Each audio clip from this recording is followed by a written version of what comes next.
Good morning. It is Tuesday, October 8th. We're here for a council session, and we're going to begin our day with a proclamation recognizing World Mental Health Day by Councilmember Sayles.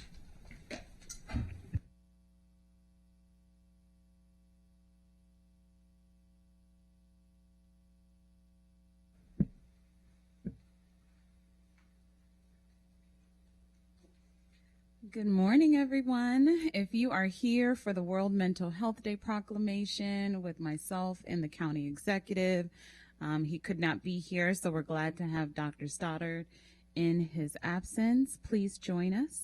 If you're here for the World Mental Health proclamation, come on down.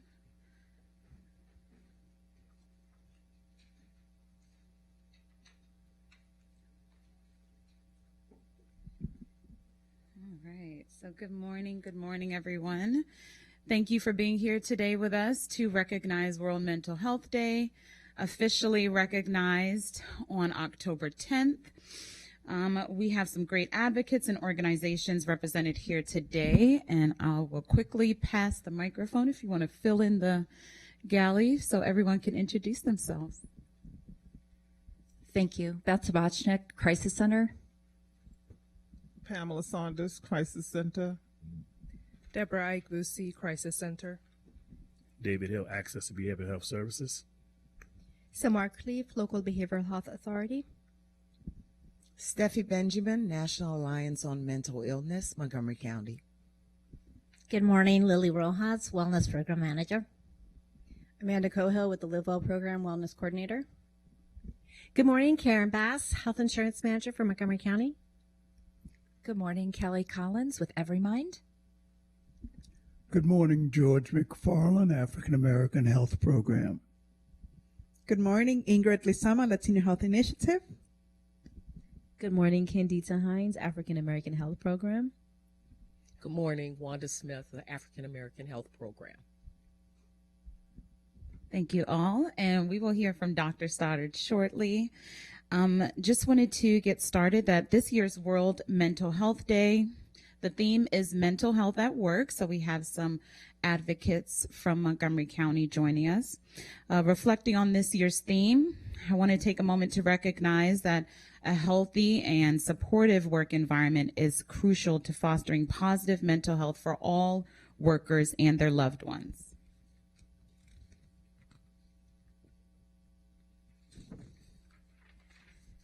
So as a council member at large, member of the Health and Human Services and Economic Development Committee and the county's lead for eliminating disparities in public health, I understand that while a supportive work environment can provide workers with purpose and stability, poor working conditions and unmet mental health needs for workers can lead to decreased performance, higher turnover, and a profoundly unsatisfied workforce. Mental health issues can impact any one of us, no matter our background, upbringing, or socioeconomic status.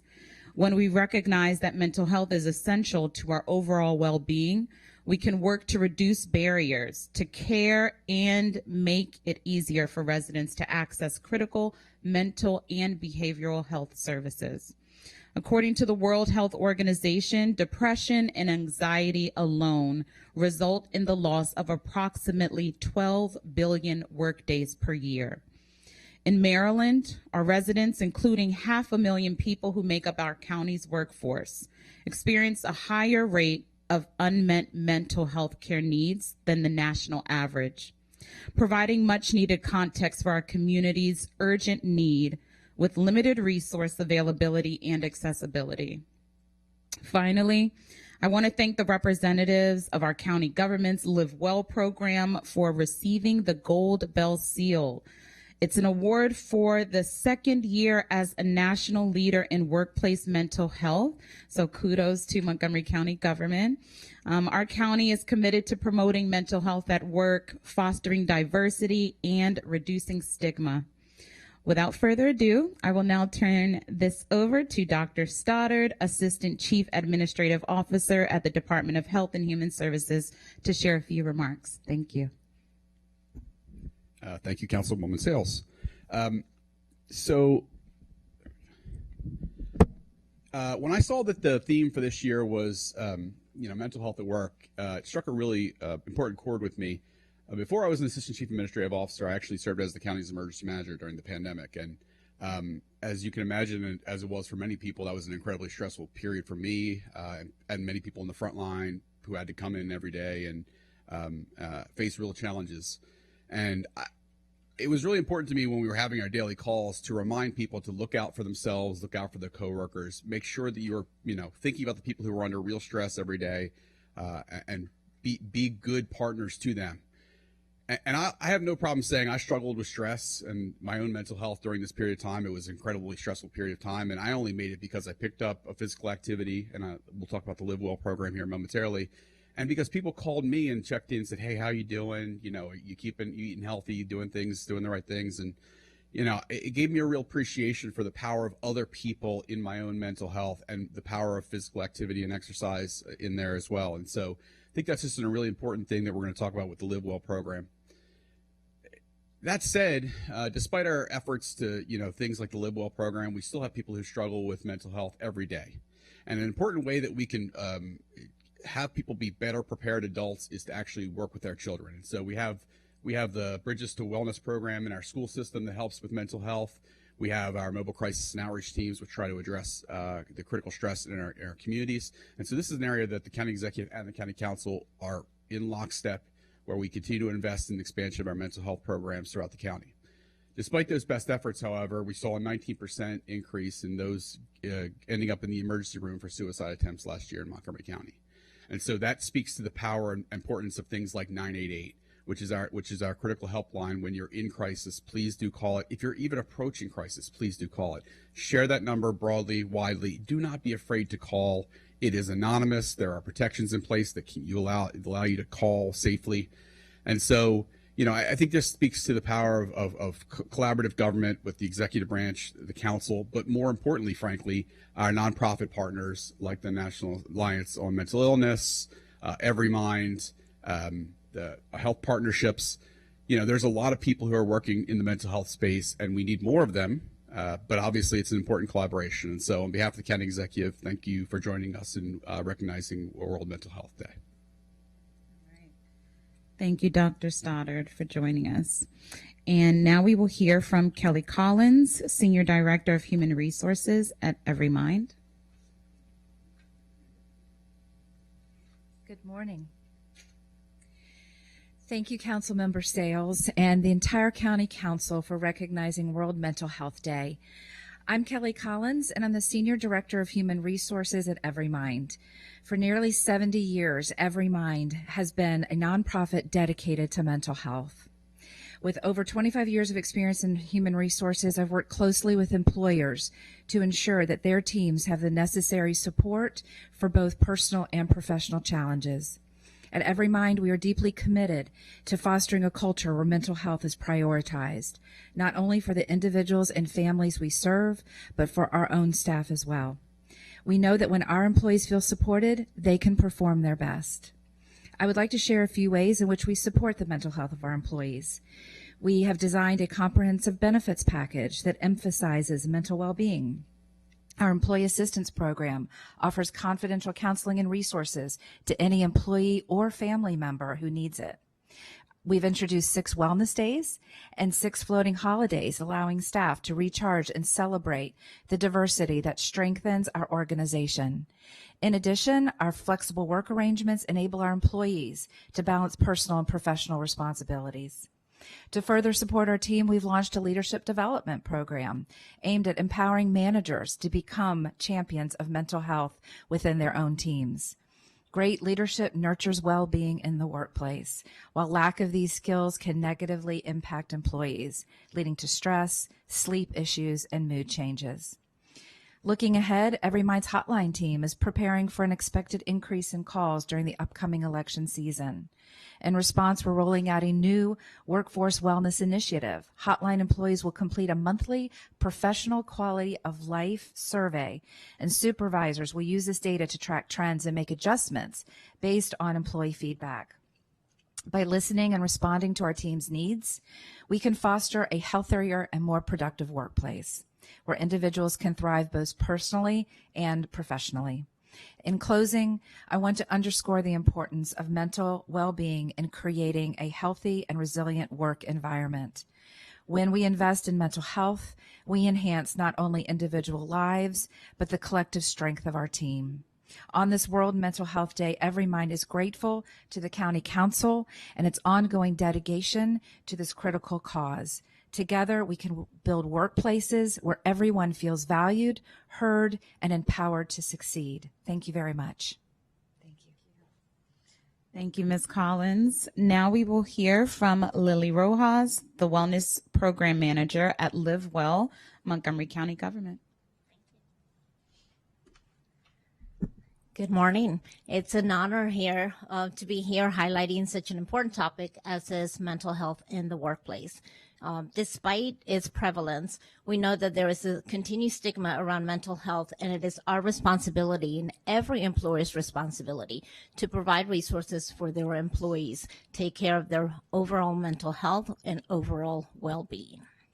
Here in Montgomery County, we value the importance of mental health and its impact on both our personal and our professional lives.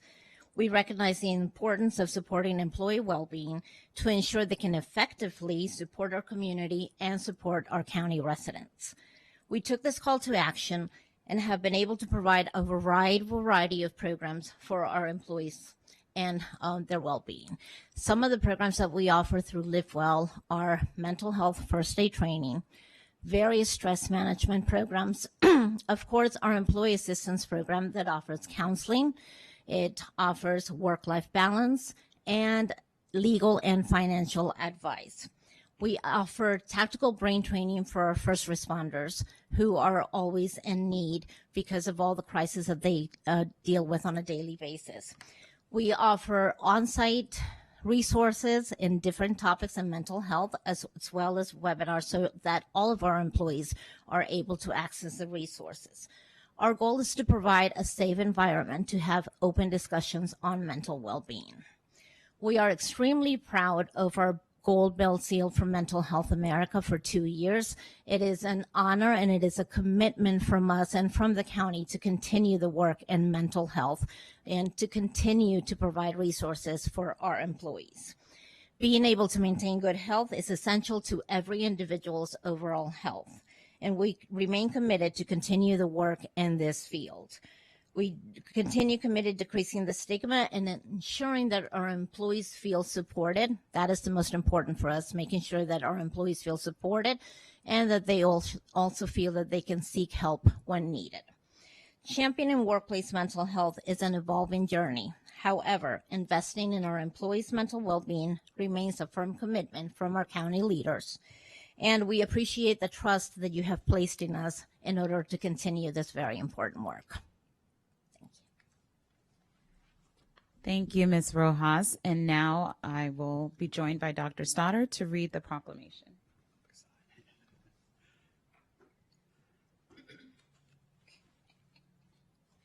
All right. Whereas World Mental Health Day is the only global day for mental health awareness, and this year's theme is Mental Health at Work, which focuses on highlighting the critical connection between mental health and workspace interaction. And whereas when poor working conditions like discrimination, harassment, limited autonomy, low pay, job insecurity, and other issues persist without adequate protections for workers, workers' mental health is often negatively impacted. And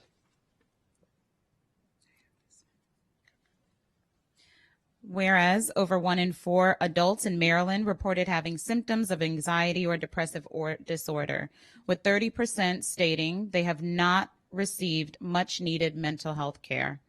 Cost prohibitive care, a lack of mental health professionals to meet existing demand, and a persisting negative stigma surrounding seeking mental health support are just some of the barriers to accessing mental health care, both in Maryland and across the country.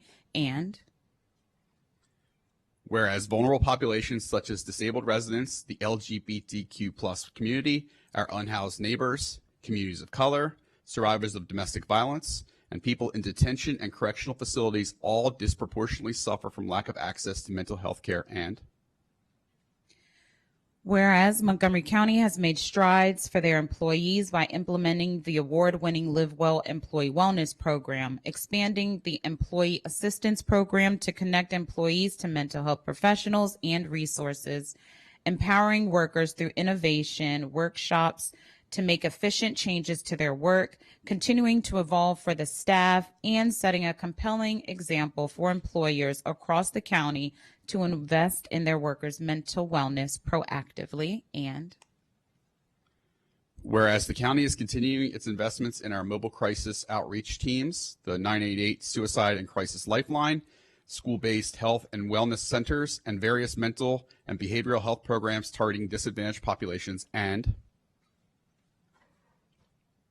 whereas on World Mental Health Day, we urge all employers to ensure safe and healthy work environments, worker protections, and adequately resource support services to promote and protect every worker's mental well-being. Now, therefore, it be resolved that Mark Elrich, as County Executive, and the County Council of Montgomery County, Maryland, hereby recognizes World Mental Health Day as an essential day to advocate for and promote equitable access to mental health care for all, so that everyone has the opportunity to thrive at work and in life. Presented on this 8th day of October in the year 2024 by Council Member Lori Ann Sales, Mark Elrich as County Executive, and Council President Friedson on behalf of the entire council. Thank you.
Thank you to our county team and to all of our county and nonprofit partners for everything that you do. It's a reminder that it's okay to not be okay, and we should make sure that we're taking care of ourselves and giving each other some grace. We're going to move on to the second proclamation today, a proclamation recognizing World Vegetarian Day with my vegetarian friend and colleague, Councilmember Glass.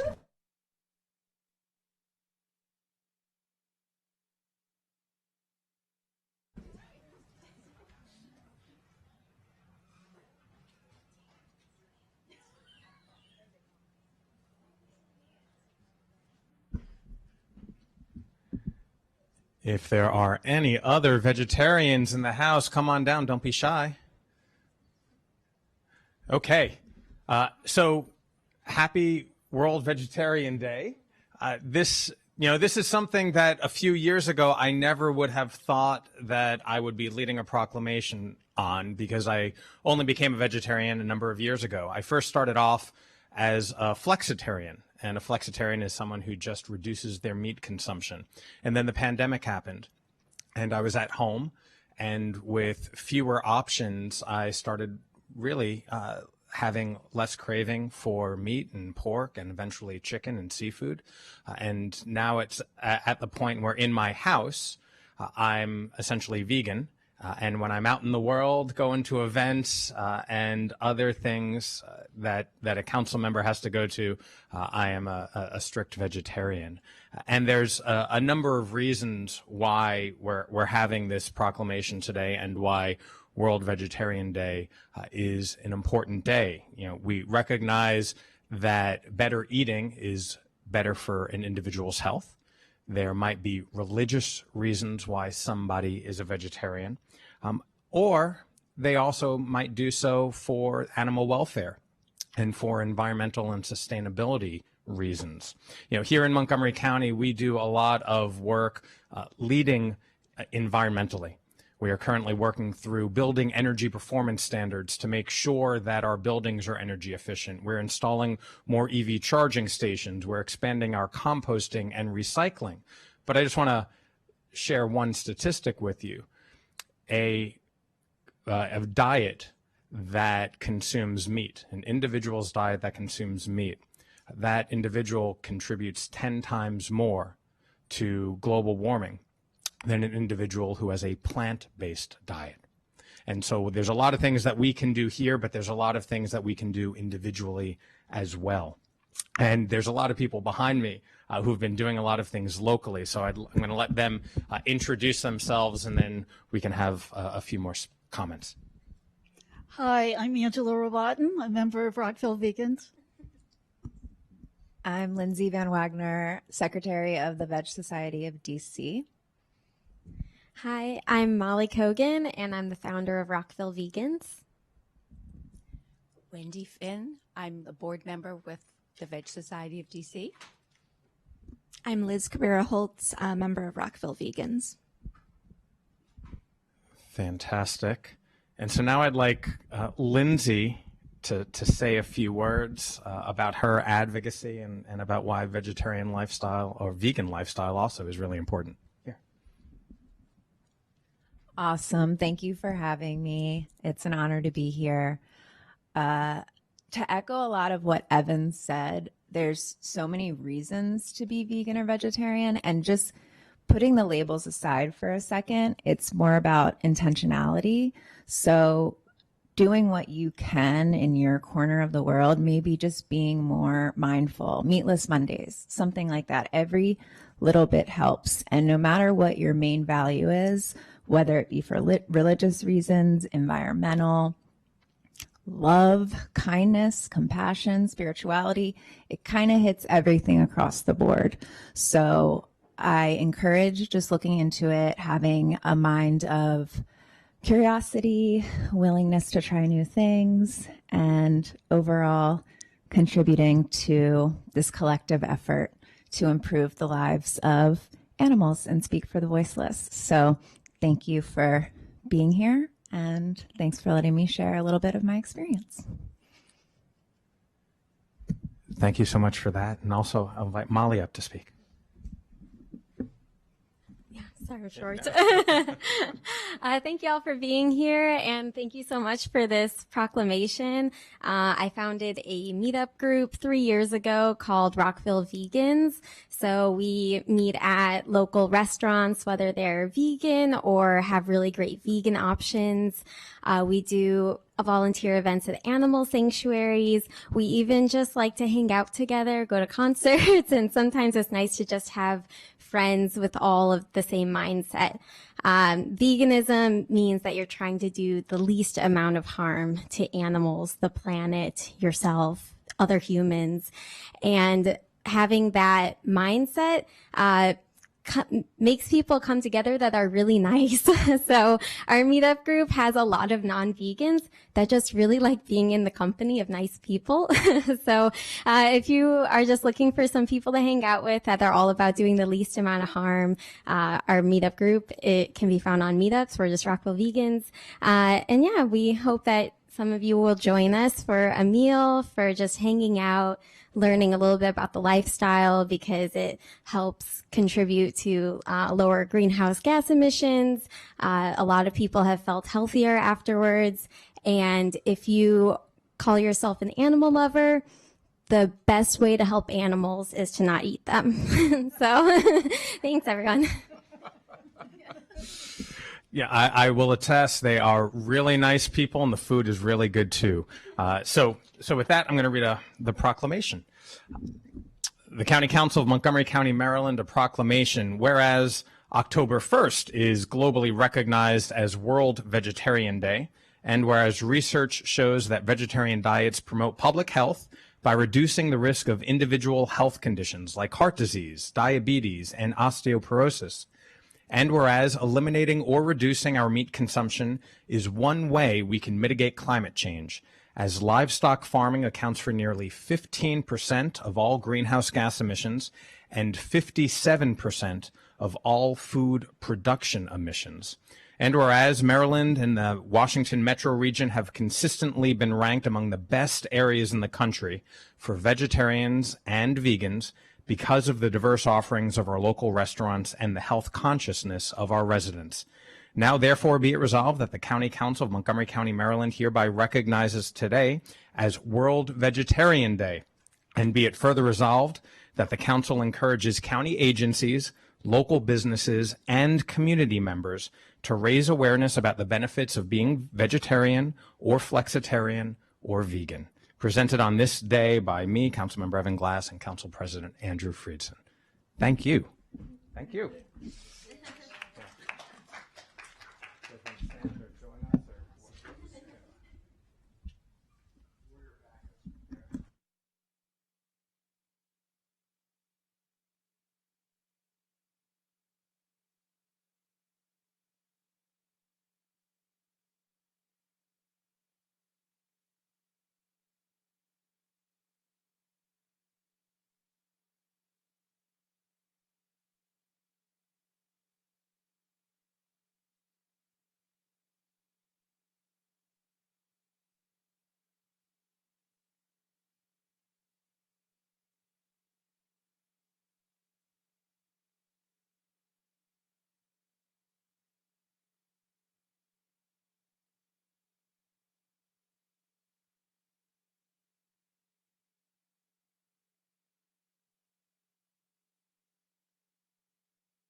Thank you.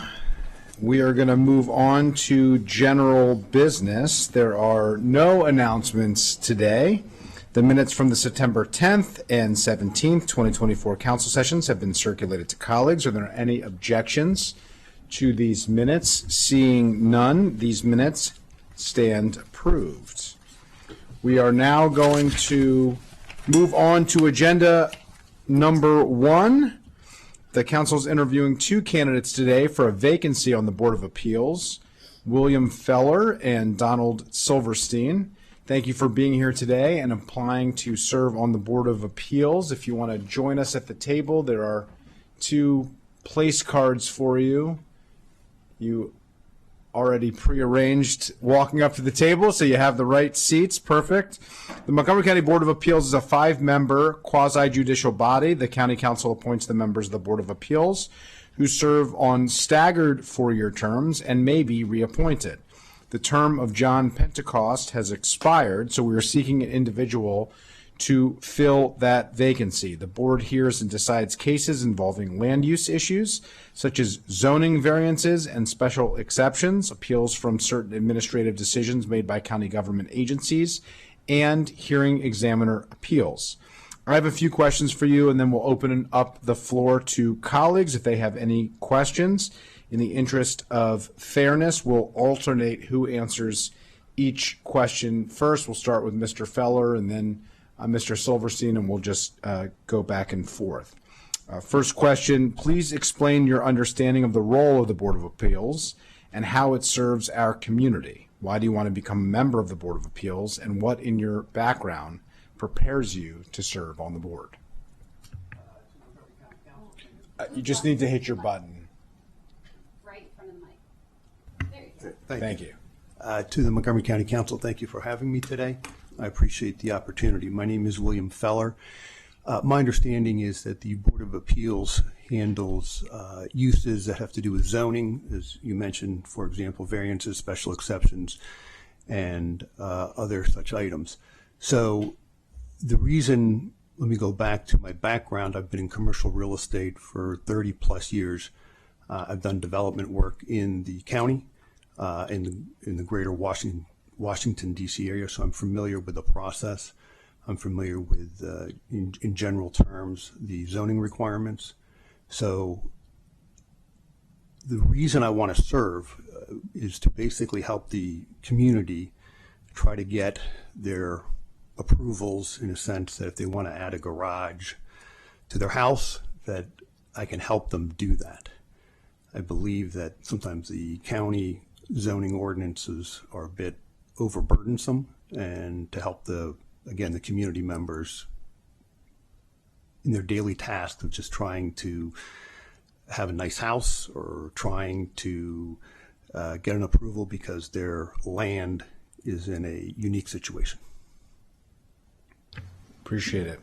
Same question, Mr. Silverstein. Please explain your understanding of the role of the Board of Public Works and how it serves our community. Why do you want to become a member of the Board of Appeals, and what in your background prepares you to serve on the board? President Friedson and members of the council, thank you for taking the time to interview me today for a possible appointment to the Board of Appeals. Duties of the Board of Appeals include hearing and deciding requests for variances from development standards contained in the zoning ordinance. Additional duties include hearing certain appeals to administrative decisions by county government agencies and hearing oral arguments and deciding upon appeals from decisions of the hearing examiner on conditional uses. The board also considers requests for modifications to special exceptions. I want to become a member of giving back to the county. I've lived in Montgomery County for 45 years. It's a great place to live and raise a family. My 3 daughters have all gone to Montgomery County Public Schools, and I thank the county for the excellent education they've received. My professional experience and training prepared me for a seat on the Board of Appeals. I have a bachelor's degree and master's degree in civil engineering from MIT, and am a registered professional engineer in the state of Maryland. In over 40 years working in the built environment, I've worked on various projects including schools, hospitals, healthcare, historic preservation, athletic facilities, industrial warehouse, retail, office buildings, roads, and utility infrastructure. I've held various positions in all these projects, from designer, contractor, developer, and owner, and have brought many of these from inception through occupancy, dealing with a myriad of land use issues along the way. My training and professional practice has always centered around problem solving, finding common ground, and working collaboratively to find innovative solutions to complex and unusual challenges.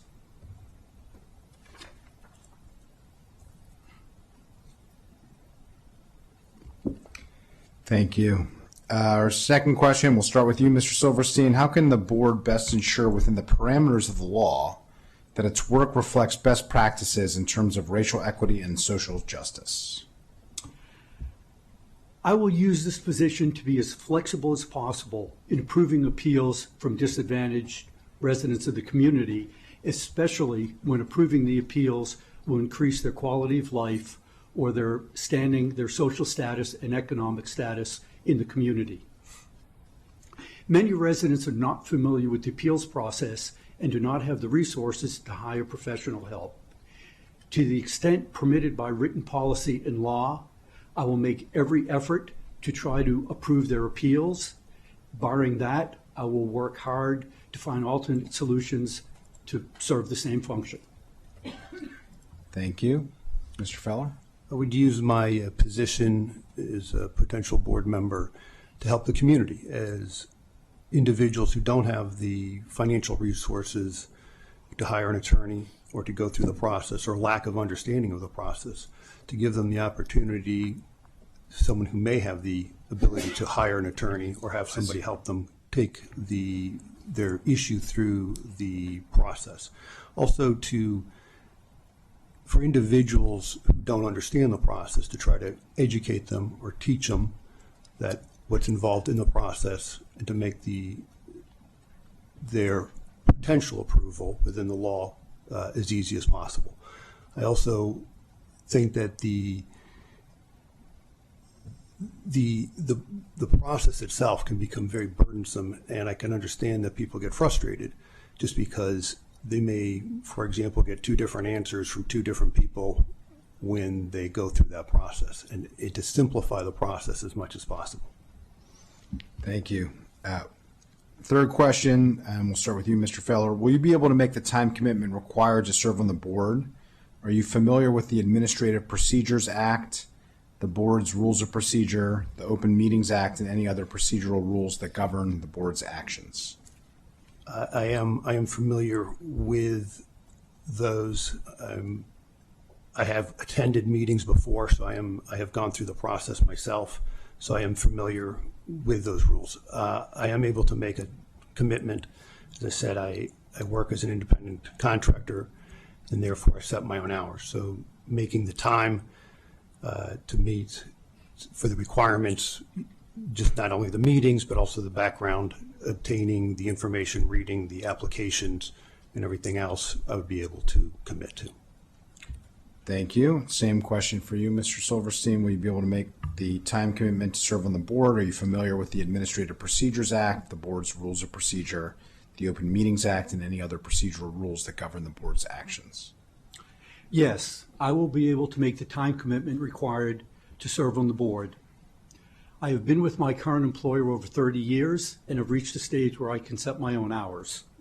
I have the full backing of the leadership of my company to serve on the board, and I have a staff of professionals that can be assigned tasks to free up some more of my time if necessary. Great, thank you. And I read the acts and the board procedures. I am generally familiar with them, but if I am appointed to the board, I will have to study up a little bit more. Sounds good. We all need continuing education, so appreciate that. Final prepared question from me. Are there any potential conflicts of interest of which the council should be aware? No, I have no potential conflicts of interest. Thank you. Mr. Feller? I would say at this point currently I do not, but obviously I could, a client or somebody could decide to go before the board and I would have to notify the board of that potential conflict, but currently I do not have any. Thank you. Okay, let me open it up to colleagues. I'll start with Councilmember Sales. Thank you, President Friedson. This question is for both gentlemen. Thank you so much for your interest. Just wanted to follow up on a question the president asked. How will the Board of Appeals commitment to racial equity and social justice inform your decision-making process regarding positions presented to the board to ensure transparency and fairness in your decision-making and impartiality when dealing with various stakeholders? And I believe, did you finish with Mr. Silverstein or Mr. Feller? Go ahead. I think that everybody who comes before the board should be given an equal opportunity to have their case heard, whether they are the applicant or maybe they are actually objecting to the neighbor's request, that everybody should be heard equally. And that clearly somebody at, let's say, an economic disadvantage should be heard with I'll say an extra ear to be sure that they are being heard through somebody who's a professional who's hired, or let's say an attorney, or gone through the process multiple times.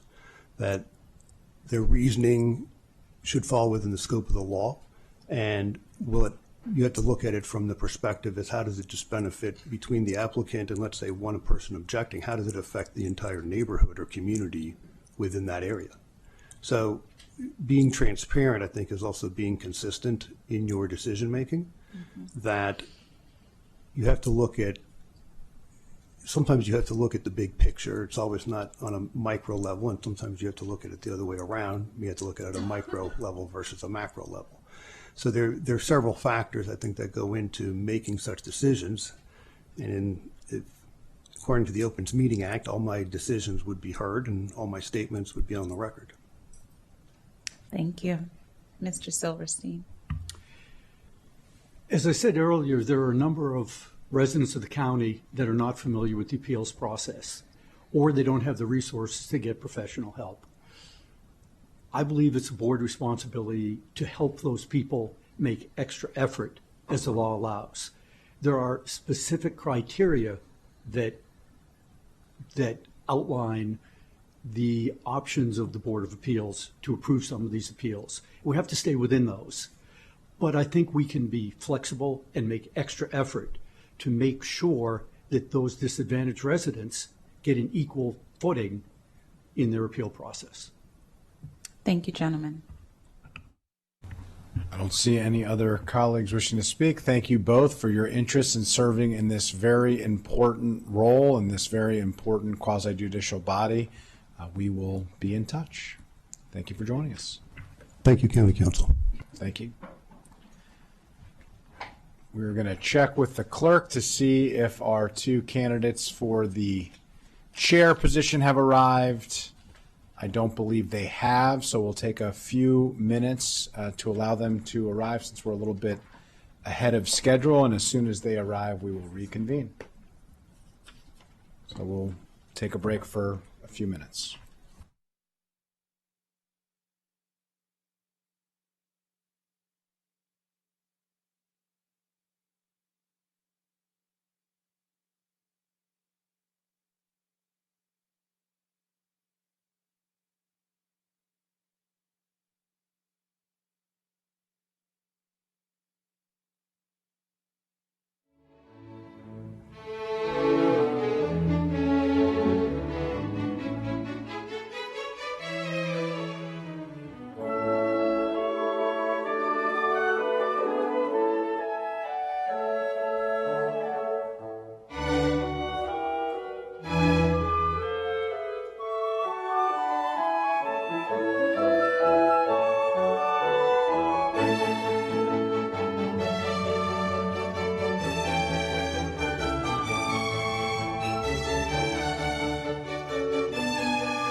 Welcome to Karen Hines and Richard Melnick. Really appreciate your ongoing service to the county and your interest in the chair position. As I noted in the previous item, the term of the chair of the Board of Appeals, John Pentecost, has expired, and the council is considering two current board members who've expressed interest, Karen Hines and Richard Melnick, to fill the chair position. So welcome and thank you for your service. I have a few questions for you, and then we'll open up the floor to colleagues for any questions, should they have them. As we did with the last panel, we will alternate who answers each question first. We'll start with Ms. Hines and then move on to Mr. Melnick, and then we'll switch. For the first question, why do you want to become the chair of the Board of Appeals? Ms. Hines.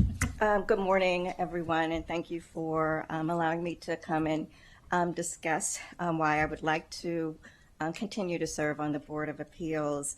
I have served under both chairs, Allison Fultz and John Pentecost, and while each of the chairs had their own unique style, what draws me to the chair position is the opportunity to continue to provide fair and impartial hearings and to apply the law to the facts. Also, it's an opportunity for me to serve in the county that I have lived in for almost 30 years and to use the skills that I've developed as an administrative law judge, hearing officer, and a mediator, where I was taught by the National Judicial College, the DC bars, and the Maryland bars. And I continue to learn from organizations such as the National Consortium on Racial Fairness in the Courts, and I believe that I would be able to provide this skill set as the chair. Thank you. Thank you very much. Mr. Melnick. Good morning, and thank you for the opportunity to speak to you about becoming the chair of the Board of Appeals. The answer to the question of why I want to become the chair of the Board of Appeals begins with the fact that since I was 7 years old, I've been a Montgomery County resident. I went to public school in Montgomery County, and as I began my legal career, clerked for Judge Mitchell, and the Chief Judge of the Circuit Court of Montgomery County. Was a county attorney for 30 years in Montgomery County, became the city attorney for the city of Annapolis, continuing my municipal law role as an attorney. And became a member of the Board of Appeals 4.5 years ago, and have been serving as the vice chair for the Board of Appeals for the past 2.5 years.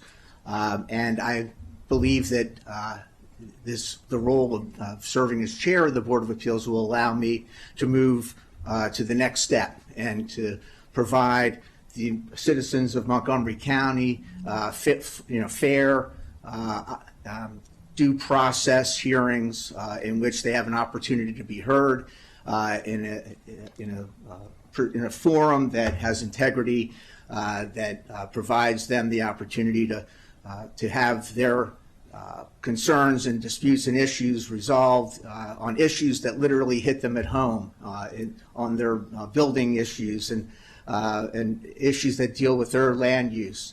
The opportunity to apply the rule of law and promote the rule of law in those findings is very important to me.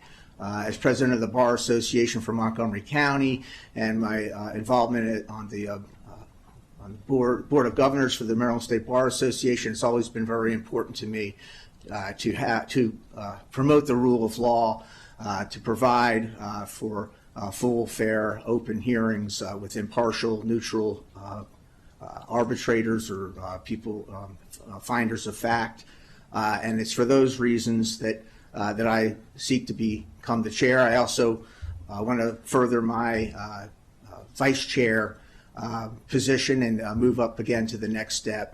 As vice chair, I've been very much involved with making sure that exhibits get admitted properly into evidence before the Board of Appeals. I'm the first one that provides comments with respect to making decisions and try to bring and facilitate the discussion among the different board members. I want to continue to bring that to my position as chair, or the position of chair of the Board of Appeals. And I've been very active.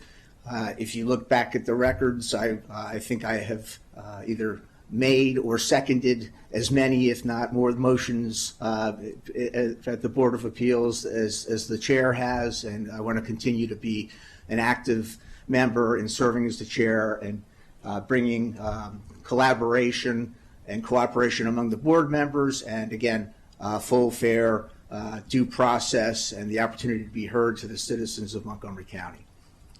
Thank you very much. We're going to move on to the second question. We'll start with you, Mr. Melnick. Do you have the time to commit to serving as chair? Are you familiar with the Administrative Procedures Act, the board's rules of procedures, the Open Meetings Act, and any other procedural rules that govern the board's actions?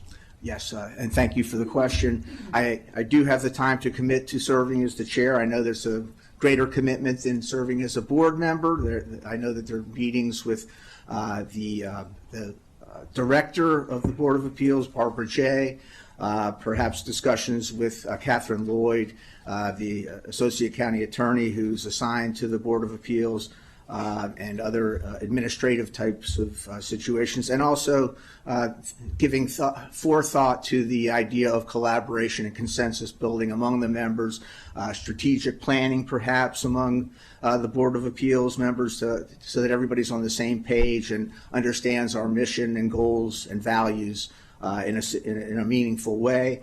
I am familiar with the Administrative Procedures Act, Article 2A of the County Code, as well as the board's rules of procedures and the Open Meetings Act, and I've applied these different provisions of law throughout my career,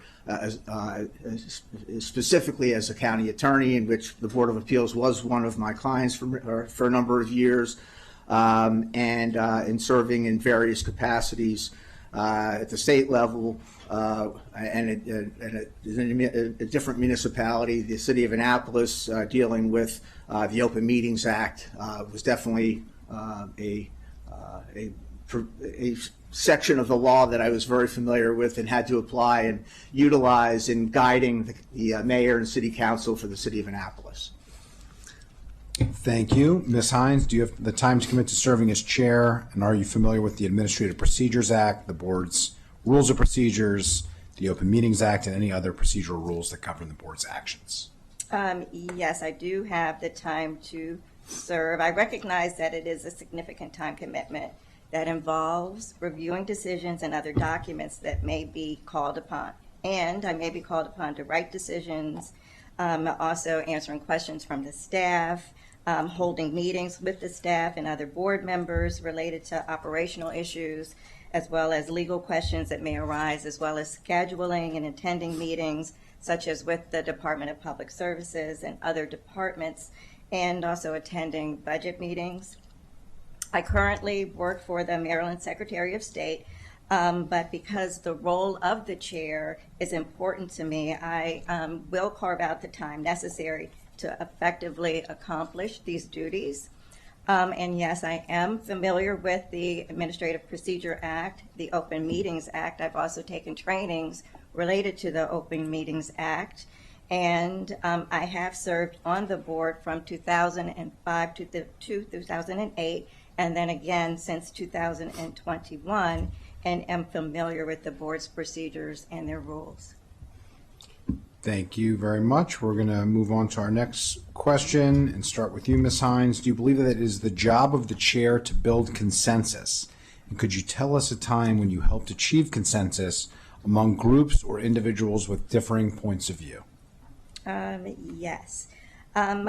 Board members are independent thinkers who are appointed because of their judgment and their judgment skills. I respect each board member's right to make decisions and interpret the facts and law through their lens of experience. And that said, I think the chair's duty is to guide the deliberations, taking into account the views of the members.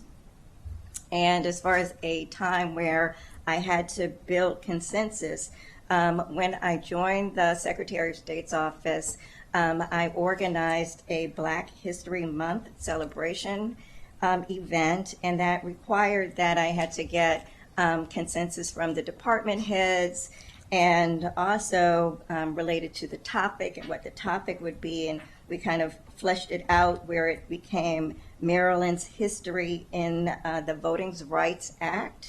And I also had to build consensus around the senior staff as well as budgeting issues and selecting who the caterer would be.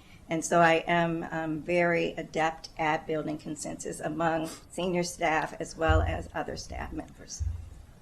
Thank you very much. How can the board best ensure within the parameters of the law that its work reflects the, I'm sorry, Mr. Melnick, excuse me. In the interest of fairness, I alternated off of you, so Just wanted equal I will time. alternate Thank back you. to you. We're demonstrating the need for the Board of Appeals to give everybody their due time. Mr. Melnick, apologies. Thank you for the opportunity to be heard. That's right. I'll yield as long as you're comfortable that I've said enough on this subject. No, I say that in jest. But in answer to the question, do I believe it's the job of the chair to build consensus?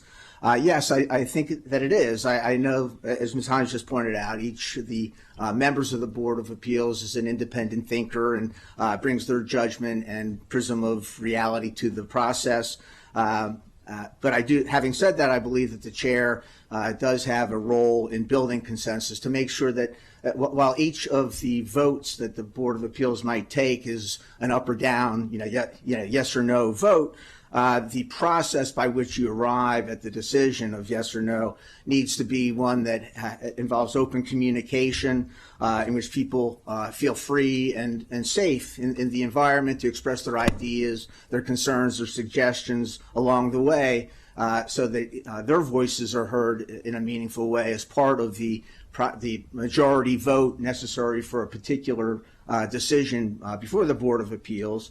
I believe in doing that, the chair has to exhibit active listening and mindfulness as part of the process to make sure that each of the people involved in the process are heard, as well as the parties before the board are heard, and that as part of the process is an opportunity for the members to engage in brainstorming to figure out what might be the best decision. It's not always just perhaps what's in front of them. There might be some modifications or friendly amendments that have to be made along the way to render a proper decision in a particular case.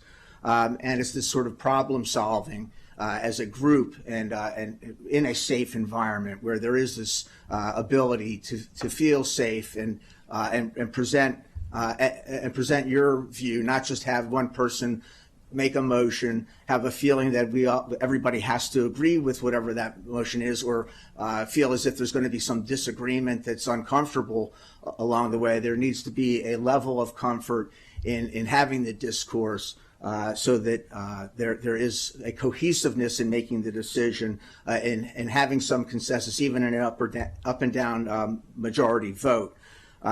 In describing a time when I helped achieve consensus among groups or individuals with differing points of view, as the city attorney, there was an instance where there was a law that dealt with an NPDU incentive to developers that if they had a certain number of or percentage of NPDUs in their development, they were able to have an increased percentage of height on their building. And this became a contentious issue where the Department of Planning and Zoning director felt as if that allowed for a 9-foot increase in the height, but a council member and his constituents felt like that was not an appropriate application of the law. So as part of that, I engaged as the city attorney in a process where we scheduled a mediation. I'm also a certified trained mediator. I didn't mediate that dispute because I was the city attorney, but I thought about the facilitation that would be helpful in a mediation, and we went to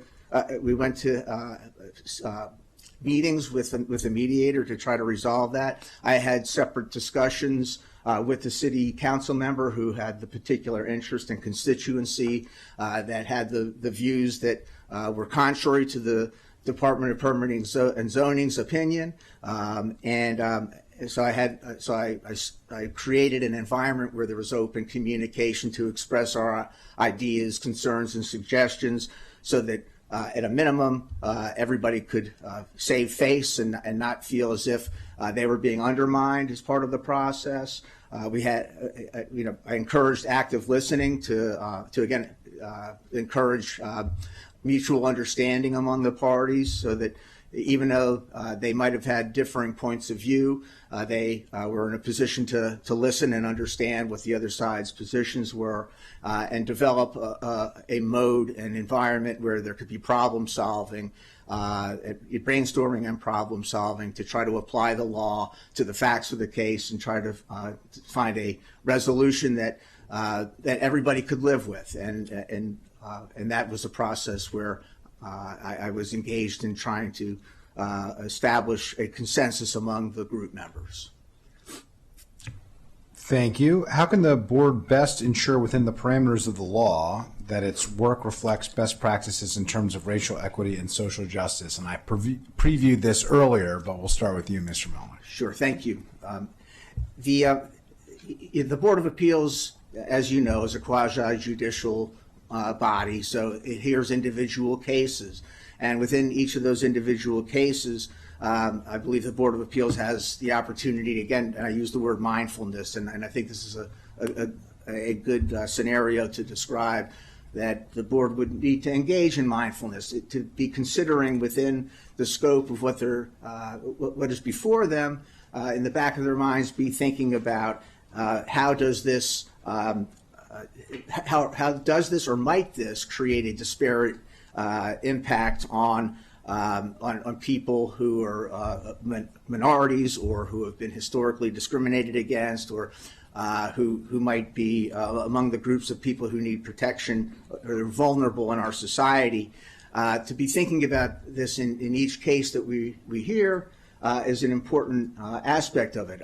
In most cases, where we might be hearing variances or conditional uses, or we might be hearing a minor modification of a conditional use, or we might be hearing an appeal of an administrative decision of an agency that's specified in the law. Whatever the matter is that we might be hearing, to be thinking about, whatever the decision is, what might there be a disparate impact on one of these on a particular group within our society, and make sure that we include that as part of our discussion if we see that. One example might be the cost of making a change that might, if a variance wasn't granted and changes needed to be made to the property, what cost might be involved. That's already baked into the law as one of the factors that we would consider in approving a variance, but taking it a step further and thinking about how might the socioeconomics of that play into the case that would impact social justice, racial equity, and these things that are part of the county's mission and vision, as well as the Board of Appeals' vision and mission.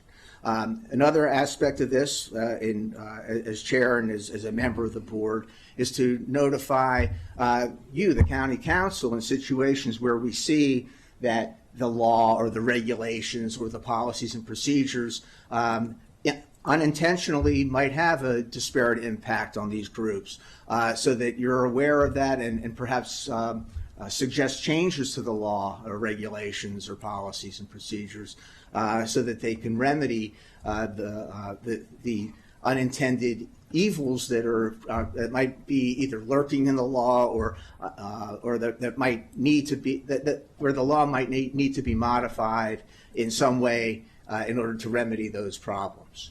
So those are some of the ways that I see the chair taking the lead on addressing those issues on a micro and macro level. Appreciate that. Ms. Hines?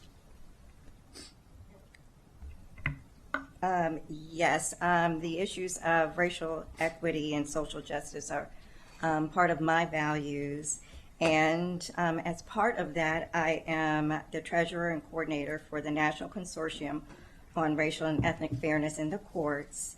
And I also serve on the board the Bar Association of Montgomery County's Diversity Committee. And so I do spend a lot of time related to these issues. That said, I think first and foremost, we should start with providing a fair and impartial hearing for the parties.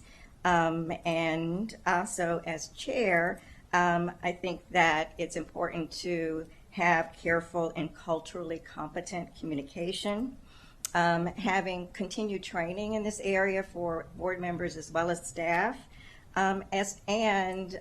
Because we are dealing with these issues daily, I think it's important that we read about them and share articles on these issues with members and staff and encourage others in the board, on the board and staff to do the same. Also, I think it's important to provide access to information to the litigants, and representation is important. Considering compiling a list of law schools or clinics or resources for lower income residents so that they would also be able to be more familiar with the issues as they present them to the Board of Appeals. Barbara Jay, our executive director, Shyla Kelkar, and Jessica Ainsworth do an excellent job in working with the public. But I also think it would be good to have more dedicated resources to assist people where English is a second language for them, and emphasize that we do have interpreters who are available so that they would be able to have communication and be more knowledgeable about what the proceedings are. Another thing that I would like as chair to consider is having interns and hosting interns from diverse communities to be involved with, so the Board of Appeals could be involved with training the next generation of zoning and land use professionals and introducing these kinds of issues to a variety of people so that they will know that they exist. Thank you very much. The board's decisions must be grounded in the law and based on the case record. How would you manage the board's hearings to make sure that the evidence presented and elicited is related to the findings that the board must make in order to resolve the case? And we'll start with you, Ms. Hines. All right. I have participated in administrative law fair hearings classes sponsored by the National Judicial College. I've conducted hundreds of hearings as a former administrative law judge and a hearing officer.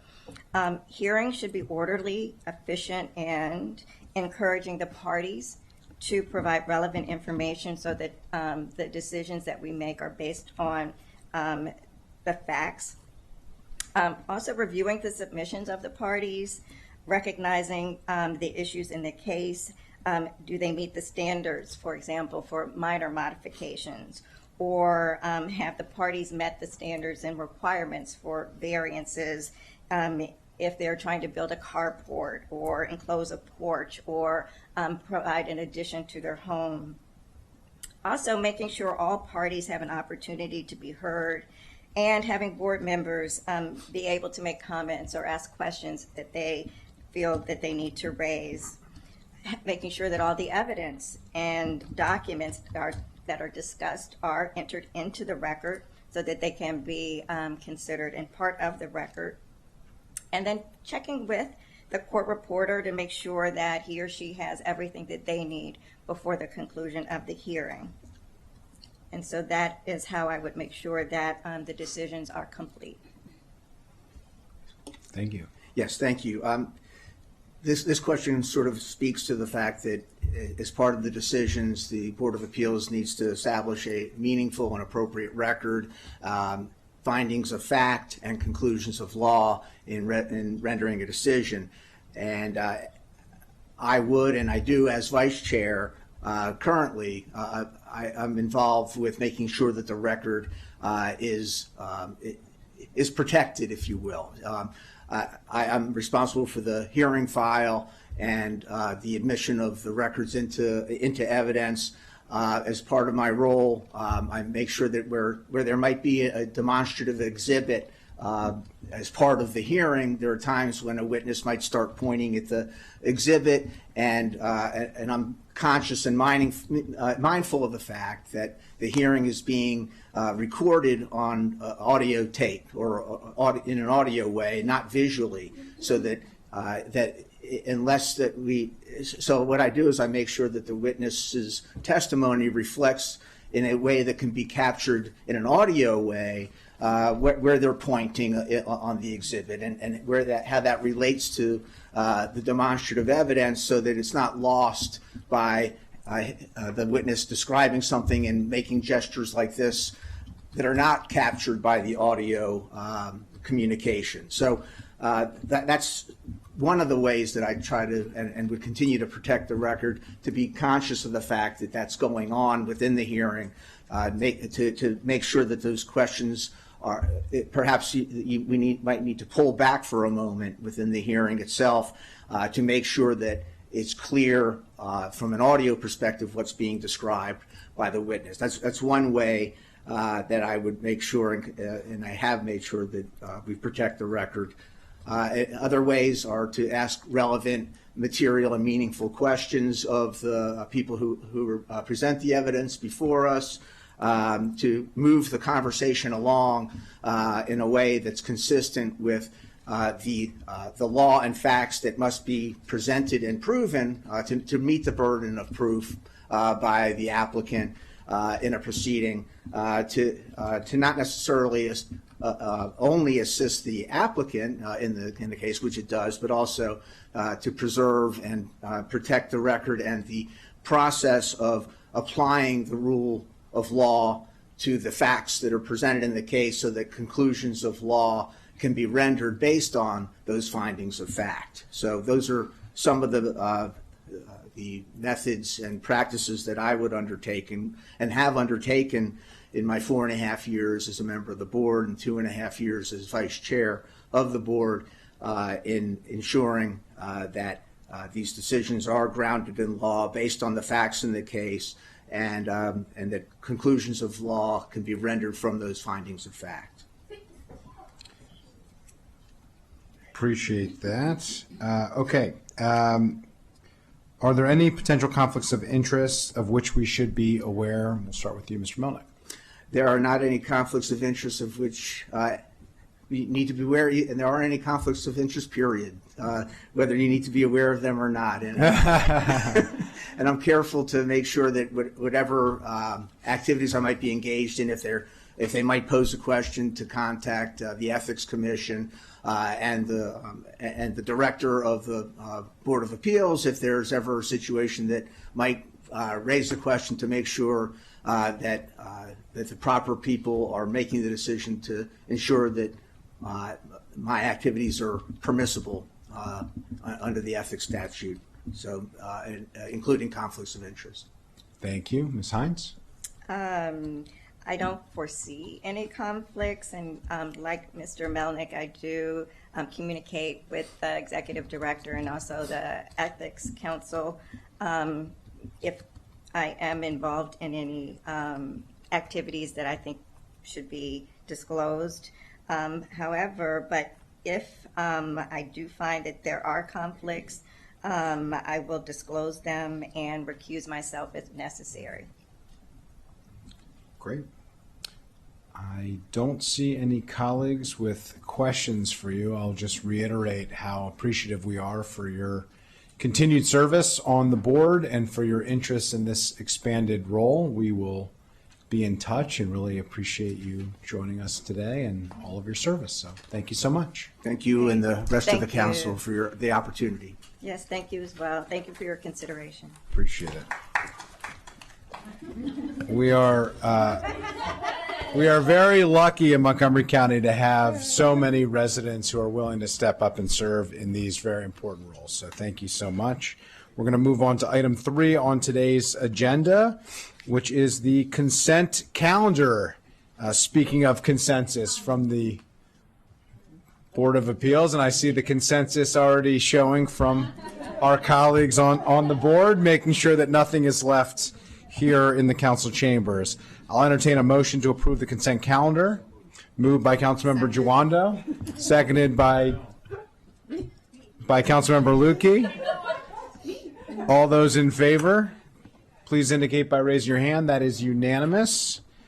We have approved the consent calendar, and we have concluded our agenda for the morning. We will reconvene at 1:15 this afternoon, and we are in recess until then.